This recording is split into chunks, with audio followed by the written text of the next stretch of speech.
Hello, नमस्कार सभी साथियों को। मैं देवेश शुक्ला एक बार पुनः आप सभी साथियों का स्वागत करता हूं आपके अपने यूट्यूब प्लेटफॉर्म एग्जाम घर पर। और आप सभी साथी जल्दी से जुड़ जाइए। क्लास जो है आपकी स्टार्ट हो चुकी है एनटीपीसी। और आज हम देखेंगे 3 अप्रैल 2016 में शिफ्ट 1 में पूछे गए प्रश्नों पे बात करेंगे जो आपके पूछे गए। तो आप सभी साथी जल्दी से जुड़ जाइए। चैनल को अगर नहीं सब्सक्राइब किया तो आप सब्सक्राइब कर लीजिए और अपने साथियों में जो है क्लास को बिल्कुल शेयर करिएगा। समय न वेस्ट करते हुए स्टार्ट करेंगे क्लास को और फटाफट जो है आपका रिवीजन करेंगे इस शिफ्ट में आए हुए प्रश्नों का। पहला प्रश्न आपसे पूछा गया था, साइबेरियाई आइबेक्स क्या है? तो जो साइबेरियाई आइबेक्स है ये क्या थी? बड़ी और भारी बकरियों को क्या कहते हैं? साइबेरियाई आइबेक्स कहा जाता है। अगला प्रश्न पूछा गया था, सबरी कार्तिक कौन है? ये प्रसिद्ध भारतीय कराटे चैंपियन है। ये आपका करंट अफेयर्स का प्रश्न। कौन है? प्रसिद्ध भारतीय कराटे चैंपियन है। कौन कौन थे उस समय पे? सबरी कार्तिक। कौन थे? सबरी कार्तिक। वर्तमान में कौन है? ये आप सर्च करके बताइएगा। वर्तमान में कौन है ये बताइए। अगला प्रश्न पूछा गया था, भारत की सबसे लंबी दूरी की रेलगाड़ी किन देशों के बीच चलती है? तो ये है डिब्रूगढ़ से कन्याकुमारी। डिब्रूगढ़ से कन्याकुमारी। चौथा प्रश्न, ऑक्सीकरण प्रक्रिया में क्या होता है? तो ऑक्सीकरण जब होता है तो उसमें क्या होता है? इलेक्ट्रॉनों में कमी होती है। क्या होती है? इलेक्ट्रॉनों में कमी होती है। मधुबनी कला कहाँ की है? तो ये बिहार की है। बिहार की प्रचलित एक लोक कला है मधुबनी। अगला है, प्लेनेट 9 क्या है? प्लेनेट 9 जो है बाहरी सौर प्रणाली में प्रस्तावित एक बड़ा बर्फीला उपग्रह है। क्या है? बड़ा बर्फीला जो ग्रह है वो क्या है? प्लेनेट 9। क्या है? प्लेनेट 9 है। अगला देखिए,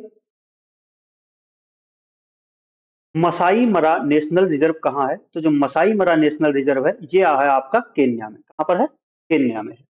अगला देखिए, आर्कीपेलागो क्या है? द्वीपों का एक समूह है। द्वीपों का एक समूह, श्रृंखला श्रृंखला संघ या संग्रह है जिसे हम क्या कहते हैं? आर्कीपेलागो कहते हैं। क्या कहते हैं? आर्कीपेलागो कहा जाता है। अगला प्रश्न, जनवरी 1610 में गैलीलियो गैलीली द्वारा की गई खोज में गैलीलियो के चंद्रमाओं की संख्या कितनी है? ये थी 4। अब देखो, ये खगोल शास्त्री कौन थे? Galileo Galilei. इन्हें क्या किया गया था? अपने ही घर के अंदर क्या कर दिया गया था? नजरबंद कर दिया गया। क्यों कर दिया गया था ये आप हमें कमेंट बॉक्स में बताएंगे। सत्यमेव जयते का क्या अर्थ होता है? सत्य की ही विजय होती है। पिछले सेट में आपसे पूछा गया था कि सत्यमेव जयते से लिया गया है तो वो कौन था मुंडकोपनिषद। कौन था? मुंडकोपनिषद। 0 डिग्री सेंटीग्रेड कितने डिग्री फ़ारेनहाइट के बराबर होता है? तो जो 0 डिग्री सेंटीग्रेड होता है ये होता है आपका 30 डिग्री फ़ारेनहाइट के।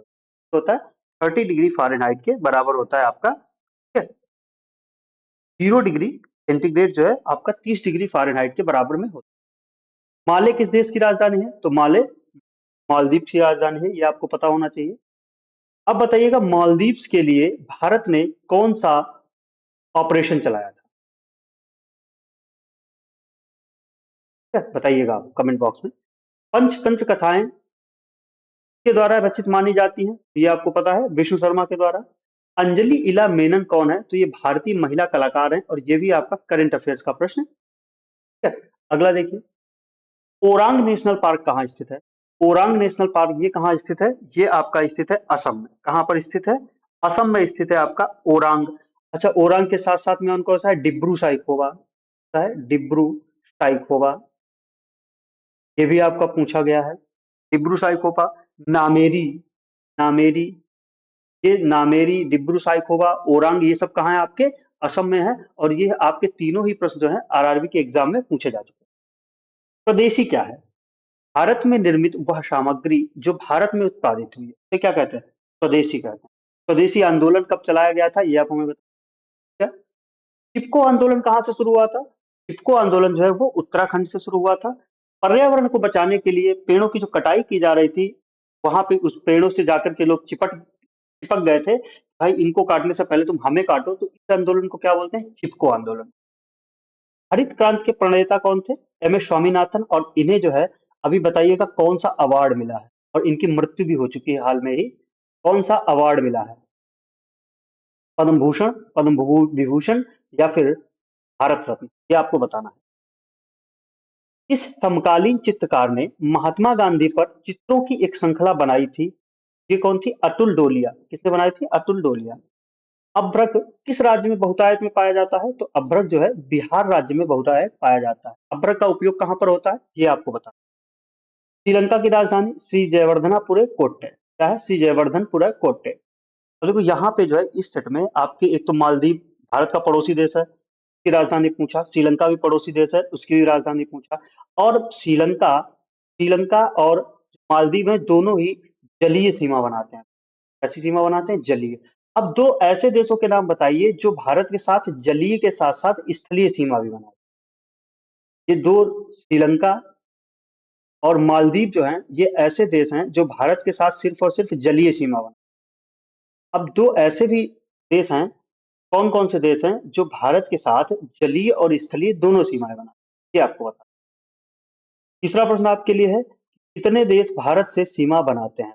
जलीय या फिर स्थलीय दोनों मिलाकर के, या फिर केवल स्थलीय, केवल जलीय और जलीय स्थलीय, मतलब तीनों तरह के कितने देश हैं जो भारत के साथ अपनी सीमा बनाते हैं? मानव में बैक्टीरिया के संक्रमण का सबसे आम इलाज क्या है? तो बैक्टीरिया संक्रमण के लिए आपको सबसे बेहतरीन इलाज क्या है? एंटीबायोटिक। क्या है? एंटीबायोटिक। विश्व के किस शहर में सोने का मूल्य निर्धारण होता है? तो लंदन में। आप देखते हो कि हाँ, सोना इतने रुपए गिरा, इतने रुपए चढ़ा, तो इसका सोने के मूल्य का निर्धारण कहाँ होता है? सोने के मूल्य का निर्धारण लंदन में होता है। कहाँ पर होता है? लंदन में। युगांडा की राजधानी का नाम क्या है? कंपाला। कहाँ पे? कंपाला। अब देखिए, तीन देशों की आपसे राजधानी ही पूछ ली। तीन। आपको राजधानी, उनकी करेंसी भी याद रखनी है। भारत की सबसे लंबी नदी कौन सी है जो समुद्र में प्रवाहित नहीं होती है? भारत की वैसे तो सबसे लंबी नदी कौन सी है? गंगा। लेकिन आपसे कहा है वो कौन सी नदी है समुद्र में प्रवाहित नहीं होती? तो भारत की यमुना नदी है। ठीक है? यमुना नदी जो है क्या है? प्रयागराज में आकर के गंगा से मिल जाती है। तो ये ऐसी सबसे लंबी नदी है जो समुद्र में नहीं मिलती है, जाकर कहाँ मिल जाती है? गंगा में। सेपेद तिक्रीव क्या है? तो वॉलीबॉल को किक मारना जो क्या कहा जाता है? सेपेद तिक्रीव कहा जाता है। क्या कहा जाता है? सेपेद तिक्रीव कहा जाता है। वॉलीबॉल को क्या करना? वॉलीबॉल को किक मारना क्या कहा जाता है? सेपेक तिक्रीव कहा जाता है। अगला है, डिजिटल संकेत को समृद्धि संकेत में परिवर्तित करने वाला उपकरण कौन है? तो यह है आपका मॉडेम। कौन है? मॉडेम। डिजिटल संकेतों को समृद्ध संकेतों में कौन परिवर्तित करता है? मॉडेम। और ये आपका कंप्यूटर का। अगला देखिए, हास्य गैस कौन सी है? तो हास्य गैस कौन सी होती है आपकी? Nitrous oxide. कौन सी होती है? Nitrous oxide. 29वां प्रश्न है, 1998 ईस्वी में पोखरण में भारत द्वारा किए गए परमाणु परीक्षण का कोड क्या था? तो इसका नाम था ऑपरेशन डेजर्ट स्टॉर्म। क्या था? Operation desert storm. 1900 ईस्वी में जब पोखरण में परमाणु परीक्षण किया गया था तो इसका नाम क्या रखा गया था? Operation desert storm. भारत में सबसे ज्यादा खेती किस फसल की होती है? ये होती है आपकी चावल की। किसकी होती है? चावल की होती है। ठीक है? तो इसके इस सेट में आपके 30 प्रश्न पूछे गए थे जो आपके कंप्लीट हो गए हैं यहाँ पर। और मिलेंगे कल अपनी एक नई क्लास में। तब तक के लिए सभी को धन्यवाद। और आप सभी साथी क्लास को एक लाइक करिए, और एटलीस्ट आप शेयर तो कर ही सकते हैं एक दो दोस्तों में जो आपके एनटीपीसी की तैयारी कर रहे हैं। धन्यवाद।